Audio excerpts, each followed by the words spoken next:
చూస్తాం. అధికారంలోకి ఎవరిని వదలం. ఏంటో నువ్వు చేసేది నా పొచ్చు.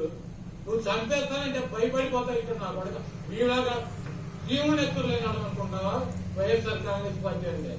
నువ్వు చంపితే చచ్చిపోతాకి, నువ్వు బెదిరితే బెదిరిపోతాకి, నీ ఇంటికాడ ఉన్నటువంటి కుక్కలం అనుకుంటావు. పిచ్చ వాగుడు నా ఇంటికి నీ ఇల్లంత దూరం, నీ ఇంటికి నా ఇల్లంత దూరం.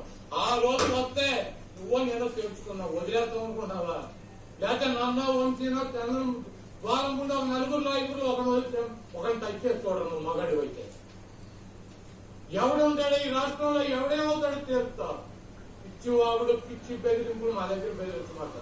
అన్నిటికీ సిద్ధపడే జగన్మోహన్ రెడ్డి గారు వెనకాల ఉన్నారు. దేనికైనా సిద్ధం. నాకు ప్రాణం అనేది ఏకముఖతో సమానం. నాకేం వేల కోట్ల ఆస్తులు. నాయకుడి కోసం పనిచేస్తాం.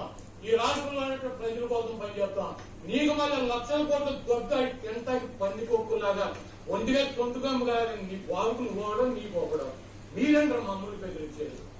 టచ్ చేసి చూడండి నా పడతారు. ఎవరు టచ్ చేస్తాడు? నీ అధికారం వచ్చేది టచ్ చేయలేదు. నువ్వు వస్తే చెయ్యి టచ్ చేస్తూ నన్ను చేస్తావు, వంతిని చేస్తావు, ద్వారంపుని చేస్తావు, అంబటి రాంబాబుని చేస్తావు, జగన్మోహన్ రెడ్డి గారిని చేస్తావు. ఎవరిని చేస్తావు? చేయరా.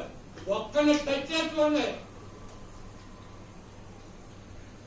పద్దాకా వచ్చి వదిలిపెట్ట ఏం చేస్తారా? ఒక్కరిని టచ్ చేయి.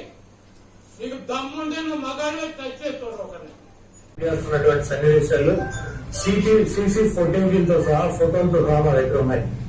మేము ఎస్పీ గారికి కానీ లేదా లోకల్ ఉన్నటువంటి పోలీస్ స్టేషన్ లో కానీ కంప్లైంట్ ఇచ్చినా, ఒకవేళ మాకు ముందు సమాచారం ఉండి మా గొడవ జరిగేటువంటి పరిస్థితి ఉందని చెప్పినా కూడా వాళ్ళు వచ్చి ప్రేక్షక పాత్ర వహించడం, అదేవిధంగా ఎటువంటి కేసులు కూడా కట్టినటువంటి పరిస్థితి లేదు. కాబట్టి మేము జిల్లా పార్టీ తరఫున మా దగ్గర ఉన్నటువంటి వీడియోగ్రాఫర్తో ఫోటోగ్రాఫర్తో హైకోర్టుకు వెళ్లి ప్రైవేట్ కేసులు వేయాలని చెప్పి నిర్ణయించుకున్నాం.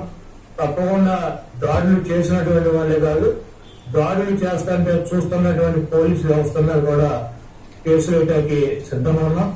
అదేవిధంగా వైఎస్ఆర్ కాంగ్రెస్ పార్టీ నాయకులకు కానీ అదేవిధంగా కార్యకర్తలకు కానీ ఎటువంటి భయం ఆందోళన చెందాల్సినటువంటి అవసరం లేదు. రేపు 2 రోజుల్లో జిల్లాలో ఉన్నటువంటి ముఖ్య నాయకులందరూ కలిసి ప్రతి నియోజకవర్గానికి వెళ్లి దాడులు చేసినటువంటి వాళ్ళ ఇళ్లకెళ్లి ధైర్యం చెప్పేటువంటి కార్యక్రమం చేస్తాం.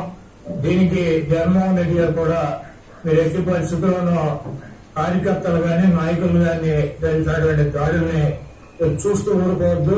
పార్టీ అంతా యాక్టివ్ గా ఉండి అందరూ ఒక వేదిక మీదకి వచ్చి వాటిని తిప్పి కొట్టాల్సిన అవసరం మన మీద ఉందని చెప్పి ఆయన కూడా చెప్పారు. కాబట్టి పోలీసు వ్యవస్థ అసమర్థమైనటువంటి వ్యవస్థగా ప్రేక్షక పాత్ర వహిస్తున్నటువంటి ఈ పోలీసు వ్యవస్థకి మరి మా నుంచి ఈ తెలుగుదేశం పార్టీ బృందాల నుంచి మా పార్టీ నాయకుల్ని కార్యకర్తల్ని కాపాడుకోవడానికి